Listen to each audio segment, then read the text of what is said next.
This video clip is a part of a teaching message done by Pastor Karl Silva in the year 2011. For the body is not one member but many. And in this body we have dependency on each other. And there's also functions. If the foot should say, because I'm not a hand, I thought of something unique to show you. If the foot should say, because I'm not a hand, I am not a part of the body, it is not for this reason any less a part of the body. And if the ear should say, because I'm not an eye, I am not part of the body, it is not for this reason any less a part of the body. Now imagine that. Imagine if the whole body was one big eye. That's you. That's you.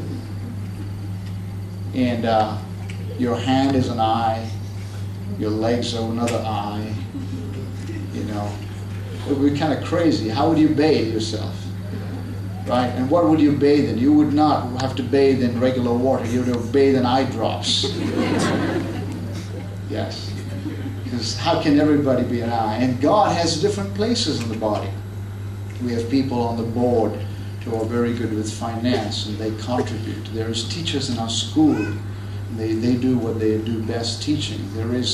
There's those who are principals of the schools and they run the school. There's a superintendent looking after kids. And it's all about reaching out, and there's different functions in the body. And God may call you to preach, but that doesn't make you different from anyone else. God may call you to sing, but what are you? You're hid in the body. Do you understand? And so I like that. So we're not all eyes and feet. And we are different. And then he says, but now, verse 18, but now God has placed the members, each one of them, in the body, just as he desired. Don't you like that? God says, but I placed every member. When the person got saved, they said, this is your gifts, and this is your function in the body. Okay? And look at the person next to you, and just look at them, and just look at them. They are placed there by Jesus. Amen?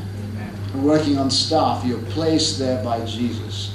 If you're working in Karuna, you're placed there by Jesus. And that's what he's talking about. That everyone is placed as the Lord in eternity thought about it. And doesn't that make you thankful for each other? Now you look at the person you don't like so much and you say, man, you're placed there by Jesus.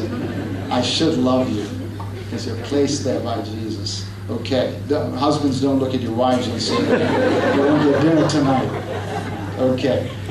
If they were all one member, where would the body be? But now there are many members with one body. And the eye cannot say to the hand, I have no need of you. No independence, not self-sufficient. Yeah. I have no need of you, or the head to the feet, I have no need of you. And on the contrary, it is much truer that the members of the body which seem to be weaker are necessary. And those members of the body which we deem or we seem in the eyes of people less honorable, on those we should bestow more abundant honor. And our less presentable members become much more presentable. I like that. Do you think like that? And we should. If you see somebody in the church and they're poorer maybe, and they're less educated, and they come but they love Jesus, do you go out of your way to talk to them? It's not they are less honorable. In the world, people think they are less honorable. They're weaker, maybe.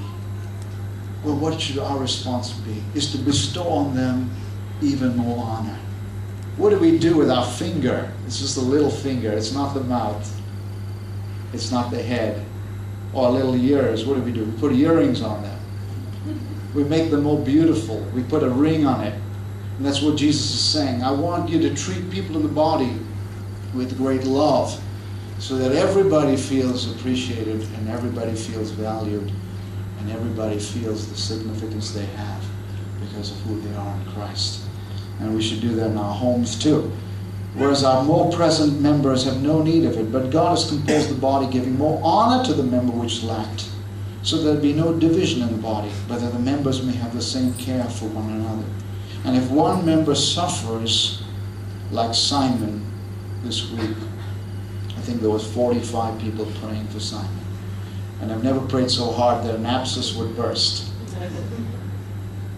Just praying and praying that an abscess would burst, he would not have a surgery, and it did. Then all the members suffer with it. And if Ramakrishna's home is burnt in Nepal, then we think about it. Where is that missionary going to stay? First of all, his home is very simple. It's just a wood home with planks, and the guy has three churches, pastors and travels and walks around. Where is he going to stay? We suffer with him. If one member's honored, and we all clap and we rejoice because that member is being honored. And that's basically how the body functions. Okay.